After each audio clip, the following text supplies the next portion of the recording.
இறைப்பற்று மிக்க மனிதர் ஒருவர் கடவுளை தரிசிப்பதற்காக நெடும் பயணம் மேற்கொண்டார். வழியிலே ஒரு விறகு வெட்டியை சந்தித்தார். எங்கே வெகு தொலைவு செல்கிறீரோ என்று கேட்டார் விறகு வெட்டி. ஆம், நான் கடவுளை தரிசிக்க சென்று கொண்டிருக்கிறேன் என்று பதிலளித்தார். அப்படியா? அப்படியே எனக்கும் எப்போது தரிசனம் கிடைக்கும் என்று கேட்டு வாருங்கள் என்று சொன்னார். தலையாட்டி விட்டு பயணத்தை தொடர்ந்தார் இறைப்பற்று மிக்க மனிதர்.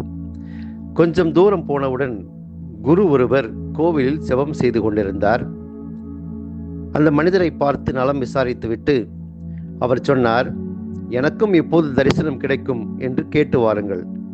தலையாட்டி விட்டு பயணத்தை தொடர்ந்தார் அவர். பயணத்தின் நிறைவிலே கடவுளை கண்டார், தரிசனம் பெற்றார்.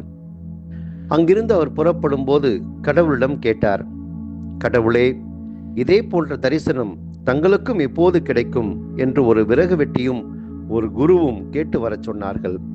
அவர்களுக்கு நான் என்ன சொல்லட்டும்? கடவுள் சொன்னார், அவர்களிடம் போய், கடவுளை கண்டேன், ஊசியின் காதில் அவர் ஒட்டகத்தை நுழைத்து கொண்டிருந்தார் என்று மட்டும் சொல்லுங்கள். வழியிலே அந்த குருவை சந்தித்தார். கடவுளை கண்டீர்களா? தரிசனம் கிடைத்ததா என்று குரு கேட்டார். கிடைத்தது. அவர் ஊசியின் காதில் ஒட்டகத்தை நுழைத்து கொண்டிருந்தார். கேட்டதும் சத்தம் போட்டு சிரித்து விட்டார் குரு. என்ன நக்கலா? ஊசியின் காதில் ஒட்டகமா? அது எப்படி முடியும்? என்ன கதை விடுகிறீர்? ஊசியின் காதாம் ஒட்டகமாம், என்னால் நம்ப முடியாது. தொடர்ந்து அவர் சிரித்து கொண்டே இருந்தார். பயணத்தை தொடர்ந்தார் இறைப்பற்று மிக்க மனிதர். வழியில் அந்த விறகு வெட்டியை சந்தித்தார். அவரோ ஆலமரத்தடியில் இளைப்பாறிக் கொண்டிருந்தார். என்ன, கடவுளை கண்டீர்களா? தரிசனம் கிடைத்ததா என்று அவரும் ஆர்வமாய் கேட்டார். ஆம், கண்டேன். அவர் ஊசியின் காதில் ஒட்டகத்தை நுழைத்து கொண்டிருந்தார். கேட்டவுடன் விறகு வெட்டி சொன்னார், அப்படியா? அதில் என்ன அதிசயம் இருக்கிறது? அவர் கடவுளாயிற்றே, அவரால் எல்லாம் முடியும்.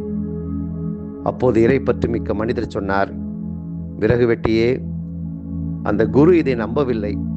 ஆனால் நீங்கள் நம்புகிறீர்களே, ஊசியின் காதில் ஒட்டகத்தை நுழைக்க முடியுமா? விறகு வெட்டி சொன்னார், அன்பரே, நான் நம்புகிறேன், அவரால் அது முடியும் என்று.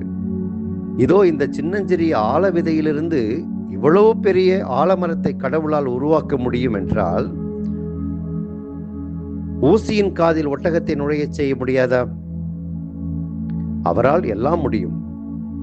சொன்னதுதான் தாமதம். கடவுள் அங்கு தோன்றினார். அந்த விறகு வெட்டிக்கு தரிசனம் தந்தார், அவரை ஆசீர்வதித்தார்.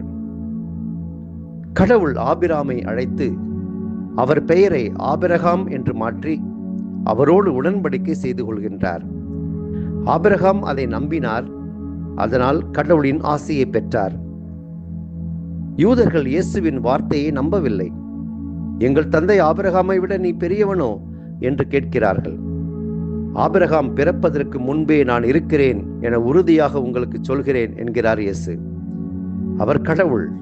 அவருக்கு இறந்த காலம், நிகழ்காலம், எதிர்காலம் எல்லாமே ஒன்றுதான். ஆகவேதான் ஆபிரகாமுக்கு முன்பே நான் இருக்கிறேன் என்று சொல்கிறார். அவருடைய காலத்தில் வாழ்ந்த யூதர்களால் அதை புரிந்து கொள்ள முடியவில்லை, ஏற்றுக்கொள்ளவும் முடியவில்லை. ஆனால் 2000 ஆண்டுகளுக்கு பிறகு நம்முடைய மனநிலை எப்படி இருக்கிறது? கடவுளை நாம் எந்த அளவுக்கு அறிந்து வைத்திருக்கின்றோம்? கடவுளை நாம் யாராக உணர்கின்றோம்? எப்படிப்பட்டவராக அவரை நாம் புரிந்து வைத்திருக்கின்றோம்? இந்த தவக்காலம் இறைவனை பற்றி இன்னும் ஆழமாக அறியவும் அவரை உணர்ந்து கொள்ளவும் அருமையான வாய்ப்பாக அமைந்துள்ளது. திருப்பாடல் 46:10 கூறுகிறது, அமைதி கொண்டு நானே கடவுள் என உணர்ந்து கொள்ளுங்கள். எங்கள் அன்பு தந்தையே இறைவா, இந்த இனிய நாளுக்காக நன்றி செலுத்துகிறோம். இத்தவக்காலத்தில் நாங்கள் அமைதியுடன் இருந்து நீரே கடவுள் என்பதை உணர்ந்து கொள்ள எங்களுக்கு வரம் அருளும். ஆமென்.